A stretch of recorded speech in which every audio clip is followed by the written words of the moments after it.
Swastiastu.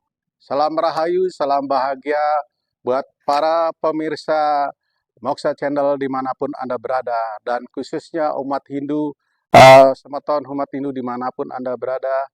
Kami mengucapkan selamat Hari Raya Nyepi tahun Saka 1946.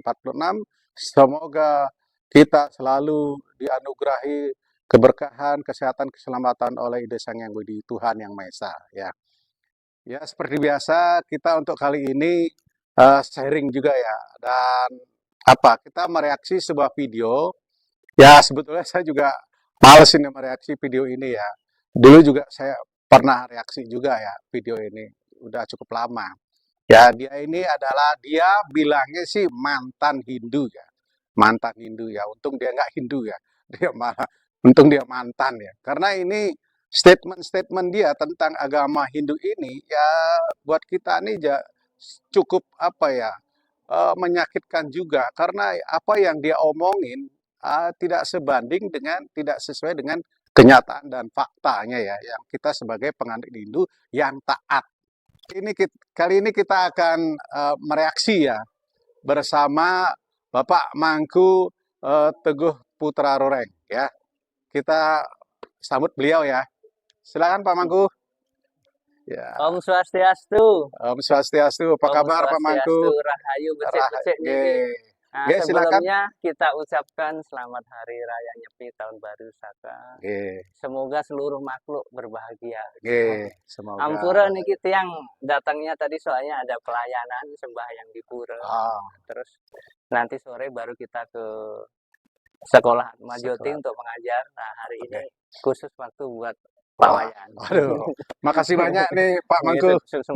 Ya, semoga selalu diselubungi oleh karma baik, Nah, ini Pak Mangku seperti itu yang tadi di depan yang sudah katakan bahwa kita hari ini mereaksi video ya seorang mantan Hindu. Sebenarnya ini video sih sudah lama ya, tetapi yang lihat sih di konten-kontennya dia di pengajian di mana-mana ya materinya ini aja yang diulang-ulang ya dan juga di-share di setiap media sosial ya.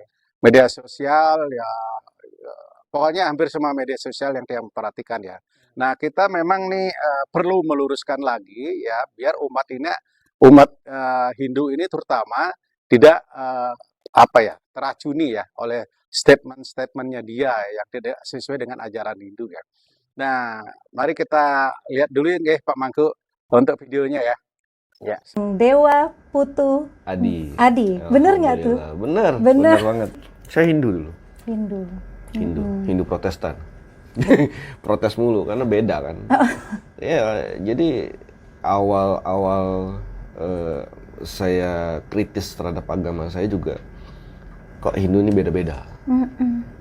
Jangankan yang jauh antara Bali dengan India, Bali dengan Tengger Jawa Timur itu beda. Bali dengan Lombok di NTB. Bedanya beda. Itu di apa? Macam-macam. Dari mulai adat istiadat, ritualnya, tata caranya, banyak hal. Banyak hal. Kalau Mbak Yuli tinggal di Harapan Indah, Bekasi. Zuhur berapa rakaat? 4. Alhamdulillah sampai sama. Dimanapun kita zuhur ya 4 rakaat. Nggak ada yang mentang-mentang di Alaska, aduh dingin, kita 2 rakaat kalau zuhur nggak. Bahasa Arab. Tapi awal menemukan perbedaan itu? Justru pada saat mendalami agama Hindu itu sendiri, jadi belajar saya di STA, Sekolah Tinggi Agama Hindu. Kemudian saya belajar bahasa Sanskrit untuk membaca Weda. Dari situlah saya tahu, oh ini kok berbeda semua. Saya membayangkan gini, kalau satu kelas dapat soal yang sama, katakanlah soal matematika, 10 soal yang sama, 40 murid, dan setiap murid jawab dengan cara dia. Terus yang lulus siapa? Benar. Apa semuanya lulus? Enggak. Kalau di sini dengan yang di India beda. Kayak misalnya kemarin ya, saudara-saudara kita di Hindu Bali terutama, itu Hari Raya Nyepi. Hari Raya Nyepi, hari raya agama Hindu. Ada di India? Nggak ada? Nggak ada. Oh, saya juga baru tahu nih. Di Sri Lanka nggak ada. Jadi kenapa berbeda menjadi sesuatu hal yang lumrah. Kalau kita di Islam kan nggak bisa. Dan kita dalam mempelajari Weda ini pun juga tidak boleh sembarangan. Jadi nggak usah heran kalau ada umat Hindu, dia tidak pernah baca Weda, dia tidak pernah lihat Weda, bahkan pegang pun belum pernah. Weda itu seperti apa? Karena memang tidak boleh sembarangan membacanya. Pak Mangku, kira-kira pendapat Pak Mangku gimana mengenai bahwa dia dibilang Hindu ini tidak seragam, tidak sama seperti agama yang dia anut sekarang ini. Nah, dia mengandaikan seperti apa ya, ujian negara barangkali ya, semuanya sama soalnya, ya. Nah, coba bagaimana menurut Pak Mangku? Jadi sebelumnya Tiang hanya menjawab. Jadi memang menurut Undang-Undang Dasar 1945, kita menghormati semua orang berhak untuk memilih agama sesuai dengan keyakinan. Iya, Mau betul. pindah, mau apa itu hak asasi manusia ya. Akan tetapi kita pun kalau mau pindah, kalau bisa jangan menjelekkan agama-agama yang lain. Kita aja nggak pernah menjelekkan. Ya, benar. Kita tetap menyayangi, menghormati semua agama. Walaupun berbeda-beda, tapi tetap satu. Satu, ya betul. Tiang setuju tuh, Pak Mangku. Kalau Tiang sih nggak ada rasa benci, dendam, atau marah, nggak ada. Kita semua sayang kok. Yang sudah pindah agama kita sayang. Kita melihat dari sisi kemanusiaannya. Itulah agama kita, agama kasih. Nah, di sini bukan saya sok paling pinter, paling benar, bukan. Saya sebagai guru agama Hindu, boleh dong kalau meluruskan. Oh iya, kita wajib menegakkan dharma. Ya. Jadi sebetulnya dari episode kemarin kan saya sudah jelaskan ya. Jadi agama itu di dunia sebetulnya hanya ada dua kelompok. Yang satu agama langit atau agama samawi, abrahamik. Yang kedua adalah agama bumi atau dharmais. Kalau memang agama langit itu memang aturannya seperti itu, harus sama. Ini nama Tuhannya siapa, nama nabinya siapa, nama kitab sucinya siapa. Ini kalau nggak sama itu dianggap musuh yang berpotensi dan dianggap musuh Tuhan. Jadi sebaik apapun dia, sehebat apapun amal perbuatannya, kalau dia tidak sama dan tidak mengakui tokoh si A si B, dianggap tidak sah. Jadi kalau mau masuk surga itu harus mengikuti namanya si A. Kalau enggak itu enggak. Akan tetapi kalau ajaran Hinduisme atau Sanatana Dharma atau agama bumi, itu kita sebetulnya tidak mengagamakan orang. Kita hanya membuat orang itu untuk menjadi lebih baik. Kan kemarin sudah dibilangin, menghilangkan maya, menemukan atma, dan mencapai nirwana. Jadi apapun jalan yang kamu tempuh, asal engkau tujukan kepadaku, engkau akan sampai kepadaku pula. Dasarnya itu Bhagavad Gita. Jadi kita berbeda-beda, Pak, tapi esensinya adalah sama. Ya, Pak Mangku, dia ini kan mempunyai pemikiran kenapa dia pindah, karena dia bingung. Di agama Hindu itu kok beda-beda. Jadi India beda, di Bali, di Bangladesh. Nah, apalagi seperti kemarin kita habis merayakan Hari Raya Nyepi dan sebelumnya Hari Galungan. Dia bilang kan di India tuh nggak ada tuh Galungan, apalagi Nyepi juga nggak ada. Nah, itu ada nggak kalau yang untuk di selain di Bali? Jadi saya jawab begini ya. Walaupun Hindu itu berbeda-beda, setiap manusia diberi kebebasan sesuai dengan desa Kalapatra. Desa Kalapatra itu artinya tempat, waktu, dan tata cara ya. Akan tetapi dasar dari agama Hindu atau Hinduisme itu sama.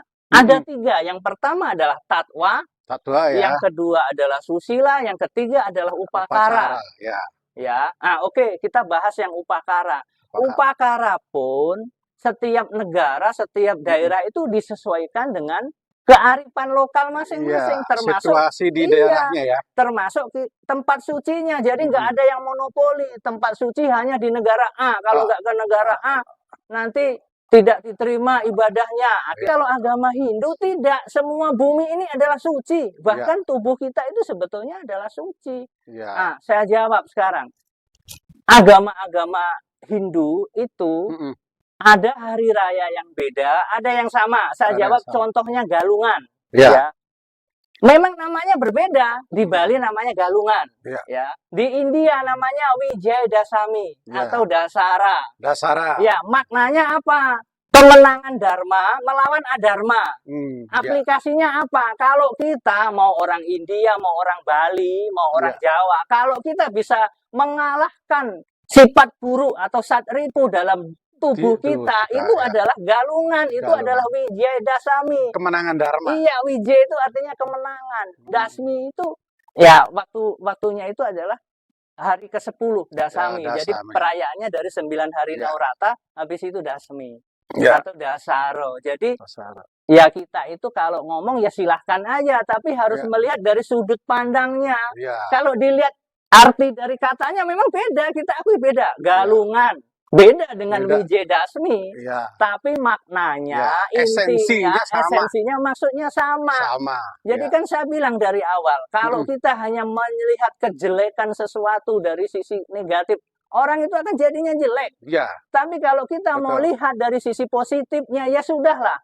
Mau galungan di Bali, mau Wijayadashami di India. Yang penting kita ayo belajar. Kita menghancurkan sifat-sifat buruk dalam diri kita. Kita kurangi, kita kendalikan. Mari kita hari esok lebih baik. Itulah orang Hindu. Belajar untuk menjadi lebih baik. See good, be good, do good. Dan apapun ya bentuk ritual upacaranya dalam merayakan hari raya besar ya itu Tuhan pasti akan terima ya. Asal dengan kesucian hati, tulus ikhlas kan gitu ya. Bukan karena dia berbeda-beda terus itu nggak diterima sama Tuhan, kan gitu kan prinsipnya ya. Betul. Ya, sekarang kita bahas masalah tadi kan sudah upakara. Nah, sekarang masalah susilanya. Jadi gini ya. Itu memang Tuhan sudah menakdirkan ya. Tuhan sudah menurunkan 3 Meru. Meru yang pertama disebut Mahameru. Itu ada di India sama Nepal. Itu ada simbol tatwa atau filosofi. Makanya kenapa di India lebih menonjolkan filosofi atau tatwa. Makanya banyak guru-guru suci, suami-suami dari India. Yang kedua, Semeru itu ada di Jawa atau di Indonesia. Itu adalah simbol susila. Makanya orang Jawa itu lebih mengedepankan susila, perilaku. Orang Jawa itu orang Jawa yang asli loh ya. Itu nerimo, sabar, ngalah, yowes lah sing waras ngalah. Orang Jawa walaupun dihina, diejek nggak bakalan marah. Orang Jawa asli loh ya. Yowes sing waras ngalah. Ibaratnya orang Jawa percaya ngunduh woing pakarti. Apa yang kamu tabur ketunai. Jadi orang Jawa itu sedikit upakaranya, tapi dia lebih banyak ke susila. Lah orang Bali itu simbolnya adalah meru-meru atau banyak meru, itu adalah simbol upakara. Jadi kalau orang Bali menonjolkan upakaranya, ya memang sesuai dengan tradisi dan desa Kalapatranya seperti itu. Jadi biarkanlah yang India menonjolkan filsafat, yang Jawa menonjolkan susila, yang Bali menonjolkan upakara, nggak masalah kok. Kan itu 3 kerangka agama Hindu. Tatwa, susila, upakara. Ya memang kita sengaja dibikin seperti ini. Kalau Tuhan berkenan, semua sama. Semua orang dari awal sudah dibikin sama ya. Bule atau kulitnya hitam, semuanya. Tapi saya bilang, Tuhan itu maha besar. Jadi kalau semua dibikin sama, nanti alam semesta itu tidak harmonis, tidak ada berjalan dengan sesuai dengan hukum alam. Jadi kita jangan menentang kehendak Tuhan. Itu hak prerogatif Tuhan. Mau bikin berbeda, mau apa. Yang penting kita sebagai manusia, kita harus memuja Tuhan. Dan jangan mengolok-olok dan jangan menjelekkan yang berbeda. Dan jangan merasa paling pinter, merasa paling hebat, merasa paling masuk surga duluan. Jadi kita juga semua belum ke surga. Kecuali kita udah cerita ke surga duluan baru. Jadi nggak usah sok inilah. Itu kalau orang Jawa bilang namanya adigang, adigung, adiguno. Makanya kita harus kendalikan itu. Dalam ini kan apalagi dunia media sosial ya, karena ini sangat bisa mempengaruhi pola pikir seorang kan. Ya kalau untuk tujuannya adalah untuk untuk mempromosikan agamanya mereka ya monggo aja, tetapi yang di sini kita takutkan umat Hindu yang sudah memeluk agama Hindu dengan statement-statement yang terus-menerus ya itu kita ya ada kekhawatiran juga. Sehingga kita di sini perlu meluruskan.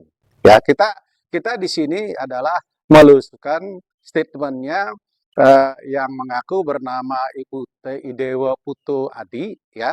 Jadi kita di sini cuma meluruskan ya. Di sini kita mereaksi apa? Individu, bukan institusi ya, bukan agama. Kita adalah mengoreksi ucapan-ucapannya Idewa Putu Adi ya. Jadi sekian kira-kira ya Pak Mangku ya. Terima kasih, mohon Ya. maaf kalau ada kekurangan dan kesalahan. Terima kasih ya, Ya. kita penganjali Om Om Santi Santi Santi Om.